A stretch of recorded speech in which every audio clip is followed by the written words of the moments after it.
بسم اللہ الرحمن الرحیم۔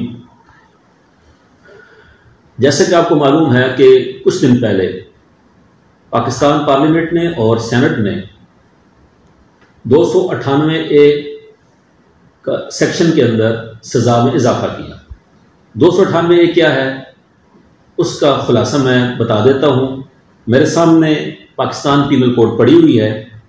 مختصر یہ ہے کہ whoever by words either spoken or written or by visible representation or by any imputation, undue or incitation directly or indirectly defies the sacred name of any wife Ummahatul Mu'mineen or members of the family Ahl Bayt of the Holy Prophet, peace be upon him, or any of the righteous caliphs, Khulafa Rashidin, or companions, Sahaba Ikram of the Holy Prophet, peace be upon him, shall be punished with imprisonment of either description for term which may extend to 3 years or with fine or with both۔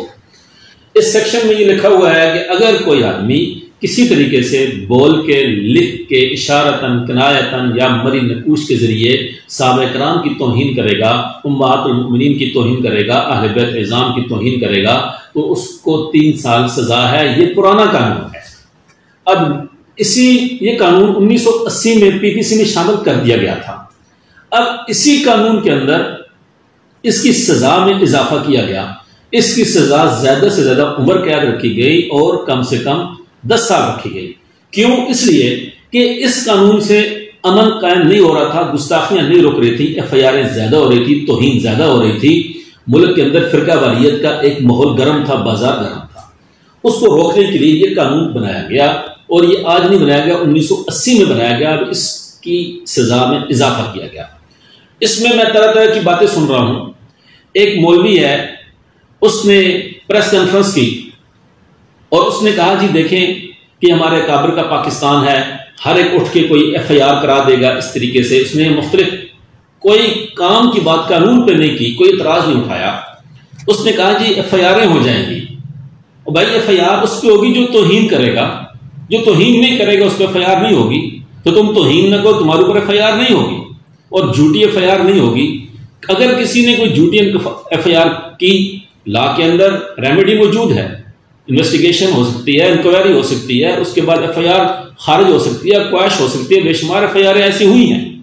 تو یہ لا پرانا موجود ہے کہ کوئی بھی صحابہ کرام کی توہین کرے تو اس میں سزا ہے۔ اب سزا میں اضافہ کیا گیا ہے، اس کے علاوہ اور کچھ بھی نہیں ہے۔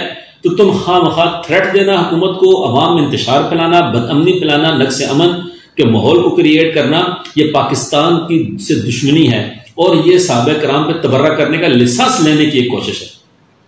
ایسے ہی ایک وکیل مسعود صاحب کی میں نے دیکھی ویڈیو اسی عنوان پہ، اور انہوں نے 298A پڑھا۔ پڑھنے کے بعد اس لا میں کوئی بات نہیں کی، نہ کوئی بات ہے۔ موصوف نے یہ سوال کیا کہ یہ صحابہ کرام میں قاتلان حسین کو شامل کر لیں گے، یزید کو شامل کر لیں گے، شمر کو شامل کر لیں گے۔ بھائی صحابہ کرام تمام امت مسلمہ کے نزدیک اجماعی طور پہ، متفقہ طور پہ متعین ہے۔ کوئی بھی یزید کو صحابی نہیں کہتا، کوئی بھی شمر کو صحابی نہیں کہتا، کوئی کسی کو ایسے رضی اللہ تعالیٰ عنہ نہیں کہتا۔ تو آپ کا یہ سوال کرنا اور یہ بات کرنا، یہ نہ دماغ میں آتی ہے اور نہ کوئی ایسی قانون کے بارے میں ہے۔ تو یہ بات سمجھ لیں تمام پاکستانی اور پوری دنیا کے تمام مسلمان کہ اصل میں جب اس میں سزا کا اضافہ ہوا تو اس سے ان کی تکلیف ہے، اس سے ان کو پیٹ میں مروڑ ہے، ہضم نہیں ہو رہا۔ کیوں کہ انہیں پتہ ہے کہ 3 سال کی جب سزا تھی تو فی الفور ضمانتیں ہو جاتی تھی، اب سزا ہے عمر قید 10 سال، ضمانتیں نہیں ہوں گی، تو ہم صحابہ کرام پہ تبرہ نہیں کر سکیں گے، ان کی توہین نہیں کر سکیں گے۔ تو یہ توہین کو، تبرے کو روکنے کے لیے یہ قانون بہت ضروری تھا، اس لیے اس قانون کے اندر سزا میں اضافہ کیا گیا۔ لہذا قانون بنانے والوں کو، تمام اہل اقتدار کو، تمام علماء کو میں خراج تحسین پیش کرتا ہوں، اور میں یہ سب کو بتانا چاہتا ہوں کہ یہ قانون تحفظ ناموس سے اہل بیت بھی ہے۔ حقیقت میں جو اس پہ زیادہ شور کر رہے ہیں وہ اہل بیت کے بھی حقیقت میں چاہنے والے نہیں ہیں، صرف انہوں نے ایک کور لیا ہوا ہے۔ تو لہٰذا ہم نے اس قانون کو فالو کرنا ہے، اور جو فالو نہیں کرے گا اس کے خلاف ادارے قانونی طور پہ عمل درآمد کریں گے، اور بہت ضروری ہے، کرنا چاہیے۔ Thank you.